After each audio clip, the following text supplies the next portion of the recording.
am so sorry if you can hear the fan of my laptop, but I've been waiting for like 30 minutes for my fan to not be loud. And it's apparently just gonna be loud. So we're just gonna start day 11, and that's what we're doing today.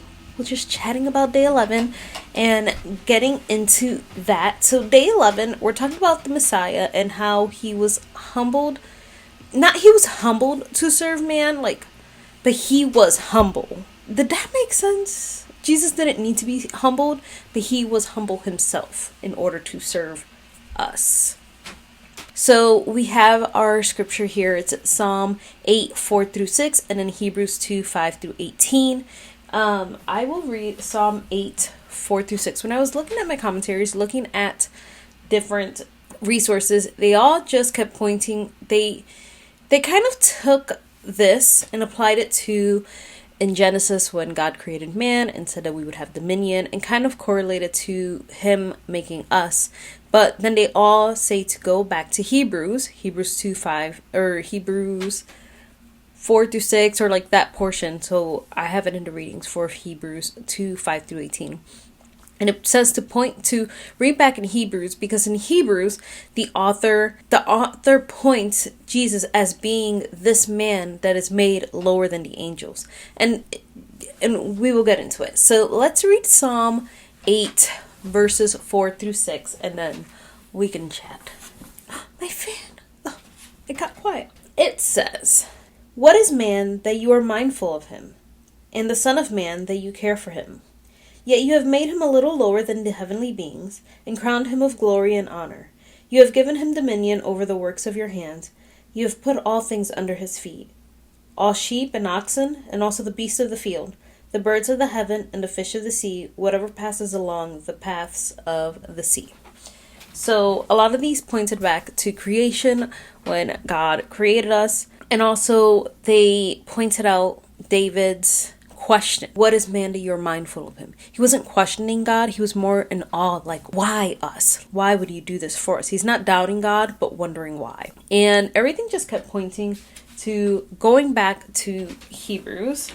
Let me just see what my life application says. This verse is in context of us, of people, God's creation, but also in context of Jesus. So here, my Life Application Bible says, "When you look at the vast expanse of creation, we wonder how God could be concerned for people who constantly disappoint him.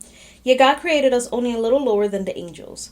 The next time you question your worth as a person or feel down about yourself, remember that God considers you highly valuable. We have great worth because we bear the stamp of the Creator." Here it says, "To respect God's majesty, we must see ourselves in the light of his greatness. When we look at creation, we often feel small by comparison. To feel small is a healthy way to get back to reality. But God does not want us to dwell on our smallness. Humility means proper respect for God, but not self-deprecation." And that is referring to verse 4. And then for verse 6, talking about us having dominion, it said, "God gave mankind tremendous authority to be in charge of the whole earth.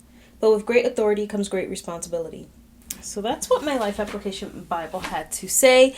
And now we're going to look at Hebrews 2, verses 5 to 18. So let me read Hebrews 2, 5 to 18.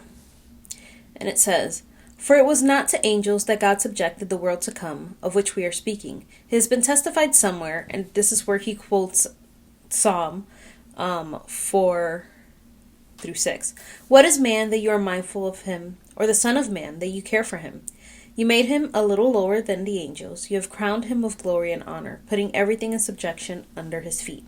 Now in putting everything in subjection to him, he left nothing outside his control. At present, we do not yet see everything in subjection to him. But we see him, for who a little while was made lower than the angels, namely Jesus, crowned with glory and honor, because of the suffering of death, so that by the grace of God he might taste death for everyone. For it was fitting that he, for whom and by whom all things exist, in bringing many sons to glory, should make the founder of their salvation perfect through suffering. For he who sacrifices and those who are sacrificed all have one source. That is why he is not ashamed to call them brothers, saying, I will tell of your name to my brothers. In the midst of the congregation I will sing your praise. And again, I will put my trust in him. And again, behold, I and the children God has given me. Since therefore the children share in flesh and blood, he himself likewise partook of the same things, that through death he might destroy the one who has the power of death, that is, the devil, and deliver all those who, through fear of death, were subject to lifelong slavery. For surely it is not angels that he helps, but he helps the offspring of Abraham. Therefore he had to be made like his brothers in every respect, so that he might become a merciful and faithful high priest in the service of God, to make propitiation for the sins of the people. For because he himself has suffered when tempted, he is able to help those who are being tempted. And that was very long-winded. And it's just like, in summary, our God is not just a God who is who's over everything, who is detached from us, and there's relationship there, but not only relationship. We have a God who understands our struggles in the most personal way. Jesus being born into this world, he walked as we walked. He has struggled. He has been tempted. He has, he understands the hardships of life. He understands suffering, and he understands, sorrow. And he did all this without sin, to lead a perfect example for us. In Hebrews 4:15, it says, "For we do not have a high priest who is unable to sympathize with our weakness, but one who in every respect has been tempted as we are, yet without sin." So as we look at our text, my student study Bible says Jesus is also superior to angels, since as Son of Man, the Word is subjected to him. Though this has yet to be fully revealed, Jesus' sacrificial suffering and death required him to partake of humanity. Even in this text, he's talking about how Jesus fulfills that scripture in Psalm, but how he's still going to fulfill it when he receives earth, his dominion, and when God gives him everything, and he defeats Satan once and for all. Here it says, the future age when all of God's purposes and salvation will be fulfilled. The author is speaking of a future salvation. So here it says, this is where I was talking about Psalm being referred to us and being referred to Jesus. It says, some think the author of Hebrews, quoting Psalm 8, refers to the human race in general. Others think he refers to Jesus as the true Son of Man.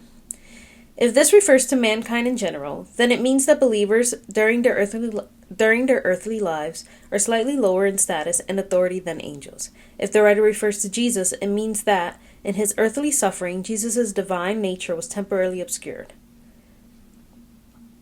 And then it says to look at Philippians 2:8. So I do want to just see what that says.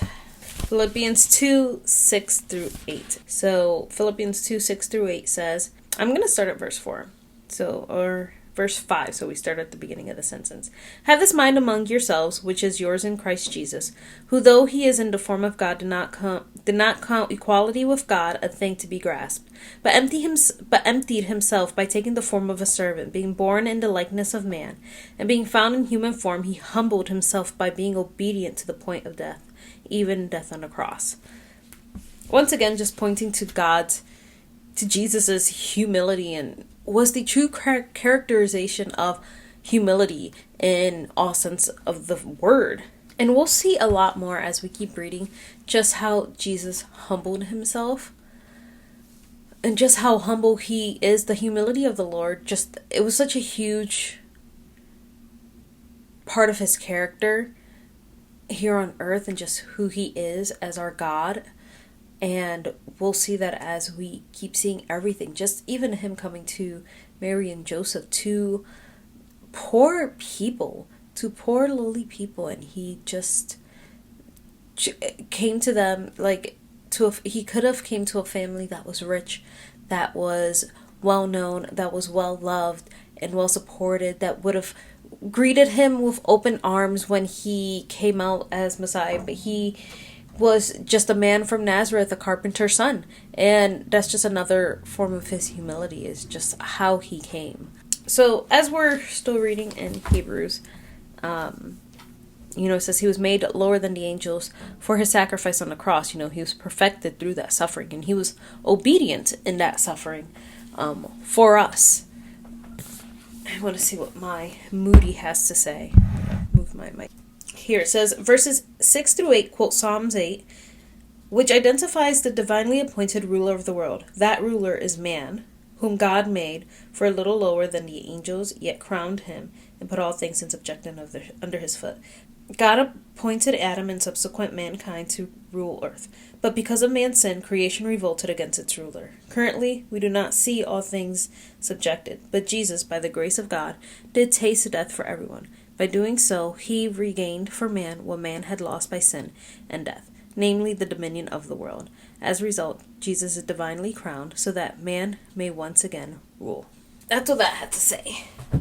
I think we can see how those verses apply to us. And I like how the Moody explained it, how God did appoint it to mankind at the beginning, but sin ruined that. But Jesus reclaims that dominion over creation for us. And I like that. And I think that's how we should end. So I think I'm going to do the next few days together.